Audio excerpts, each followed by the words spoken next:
Era ulërinte mbi fushën e Kosovës. Një natë e heshtur, e mbuluar nga mjegulla e luftës. Ndërsa hëna e zbet ndriçonte tokën e njomur me gjak. Ky ishte vendi ku historia e një perandorie ndryshoi përgjithmonë. Ky ishte vendi ku sultani i pamposhtur, Muradi i parë, do të gjente fundin e tij. Një burr i fortë, një perandor i madh, por edhe një njeri i thjesht në momentet e tij të fundit. Askush nuk e priste që ai, sundimtari i një prej ushtrive më të fuqishme të kohës, të binte në një akt pabesie në tokën e huaj ku kishte ardhur për të pushtuar. Para se të vazhdojmë, mos harroni të pëlqeni këtë video dhe nëse ju pëlqejnë histori të tilla, të abonoheni në kanalin ton për më shumë video rreth historisë shqiptare dhe më gjerë.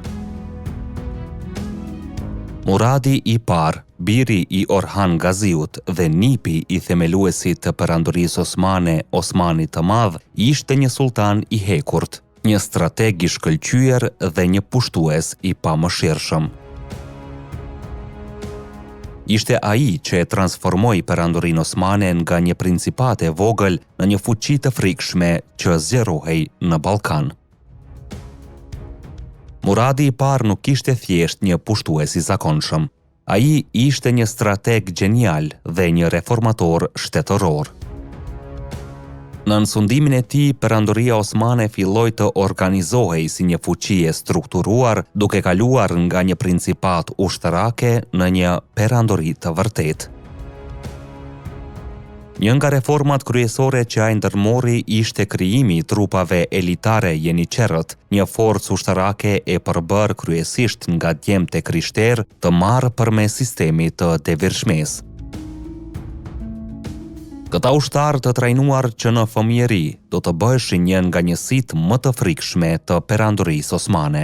Gjithashtu, Muradi themeloi institucionin e divanit perandorak, një këshill qeverisës që do të ndihmonte në administrimin e territorit gjithnjë në rritje të osmanëve.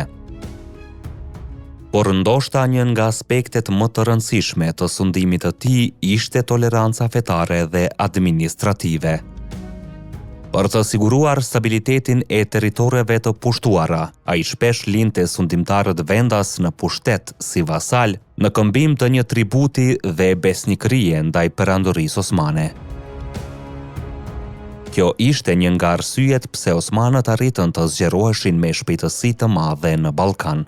Por fuqia e tij u pa si një kërcënim i madh nga mbretërit dhe princat e Evropës lindore. Dhe kjo e çoi drejt konfliktit më të madh të jetës së tij, Betejë e Kosovës. Në vitet e sundimit të tij, Muradi i parë kishte pushtuar Adrianopojën, duke e bërë kryeqytetin e tij. Ai kishte shtrirë kthetrat e osmanëve mbi tokat e serbëve, bullgarëve dhe shqiptarëve. Në udhëheqjen e tij, perandoria osmane u bën një makineri lufte, e pakapshme dhe e pamëshirshme.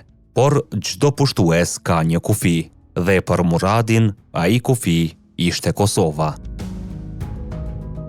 28 qershor 1389. Përballë Muradit në fushën e Kosovës qëndronte një koalicion i pazakontë. Betejë e Kosovës nuk ishte një konflikt i zakonshëm mes osmanëve dhe një mbretërie të vetme ballkanike. Ishte një përballje mes një fuqie të re në ngritje dhe princave të fundit që mbronin tokat e tyre nga pushtimi osman. Ishte mbledhur një ushtri e përbërë nga serbët, bosnjakët, kroatët dhe shqiptarët.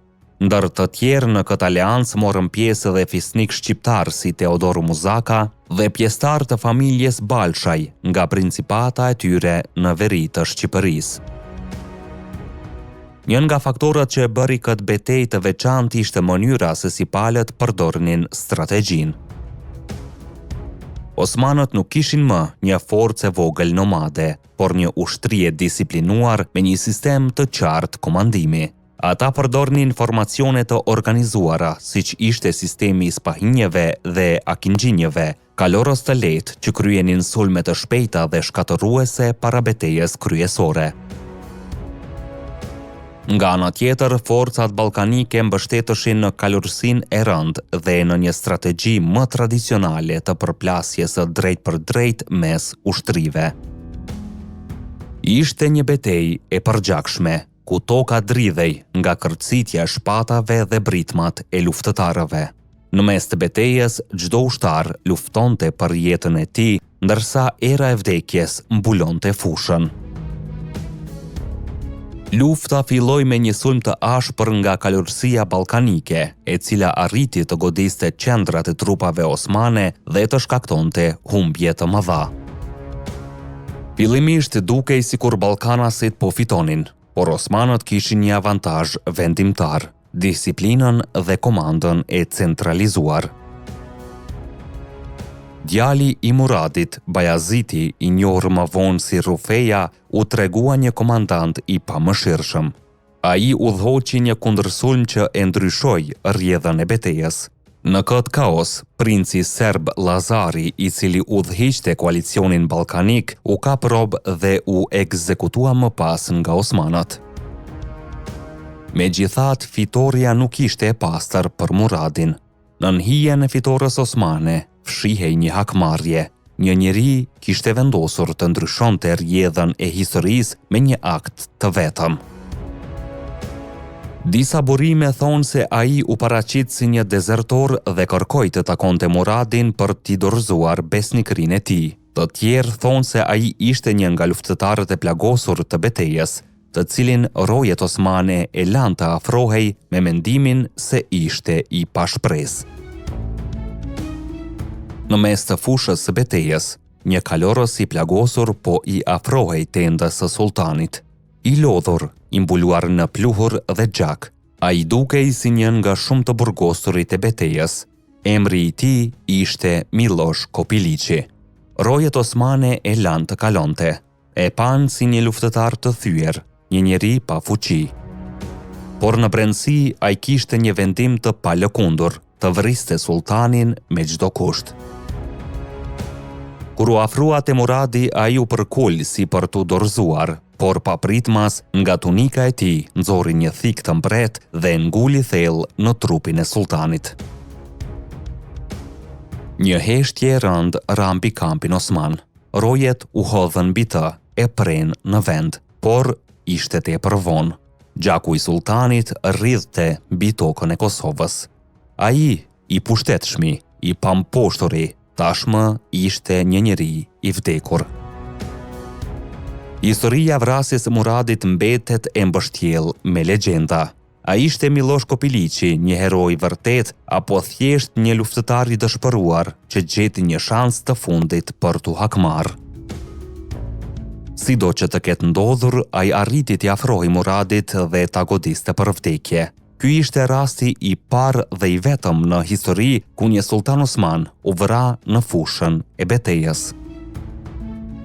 Po kush ishte ky trim, vrasës i sultanit në tokën shqiptare? Ai që serbomadhët tentojnë ta përvetsojnë si shumë personalitete tjera. Miloš Kopiliçi është një nga figurat më enigmatike dhe të diskutueshme të historisë mesjetare ballkanike.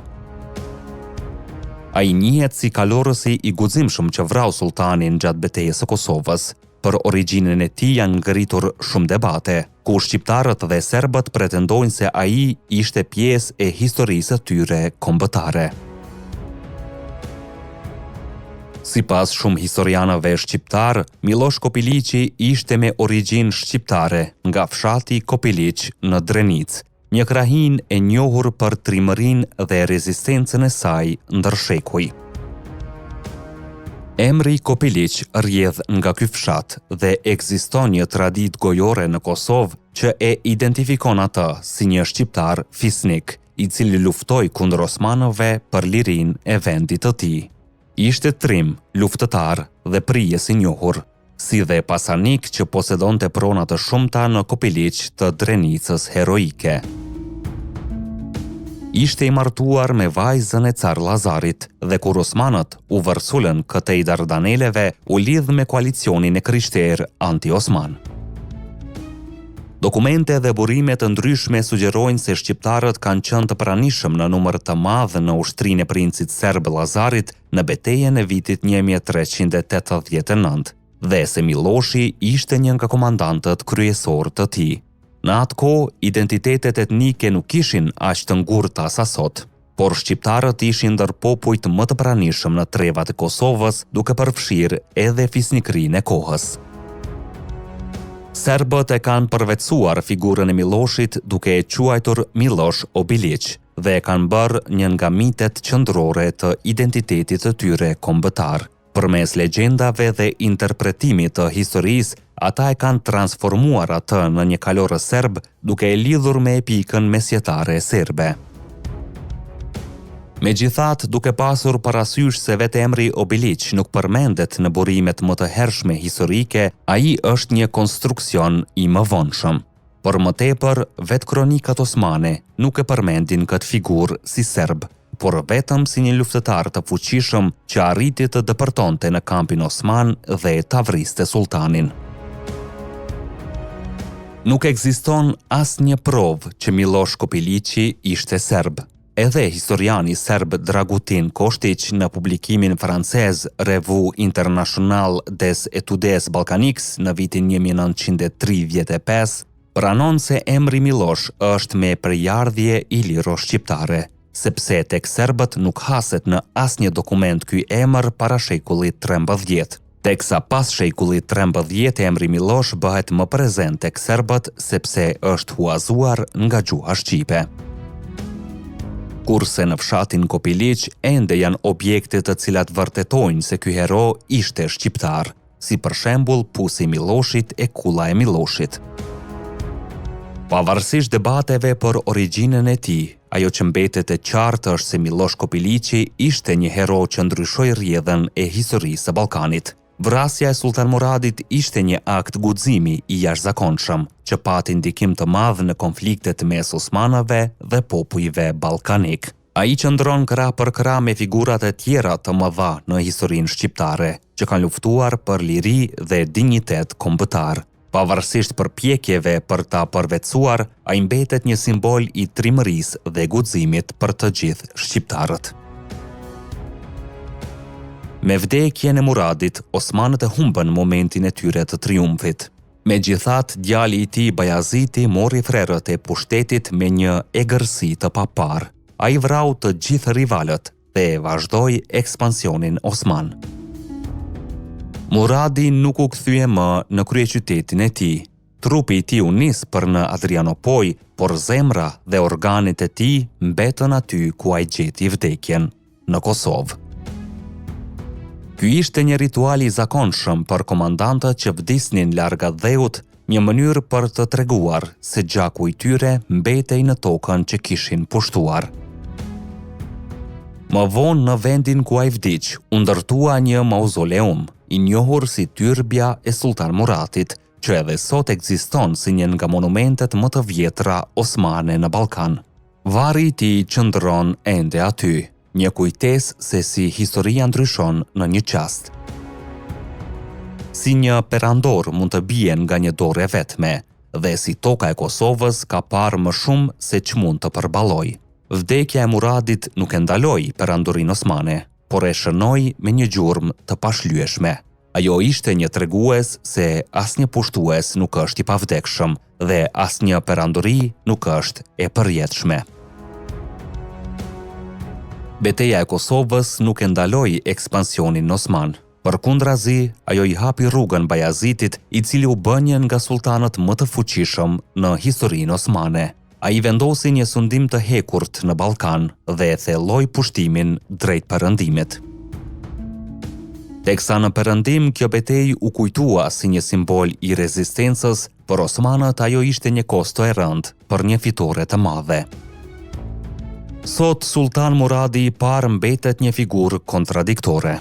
Për osmanët ai ishte një perandor i madh, themelues i një fuqie botërore. Për ballkanasit ai ishte pushtuesi që solli shekuj të sundimit osman. Por historia nuk gjykon, ajo vetëm tregon. dhe historia e Muradit të parë e shkruar me shpatë dhe gjak në tokën e Kosovës mbetet një nga kapitujt më dramatik të mesjetës. Nëse do të kaloni ndonjëherë pranë Prishtinës, pranë varrit të tij, mos harroni të ndaloni për një çast, sepse aty, nën atë tokë, gjendet jo vetëm trupi i një sultani, por edhe një kapitull i madh i historisë sonë.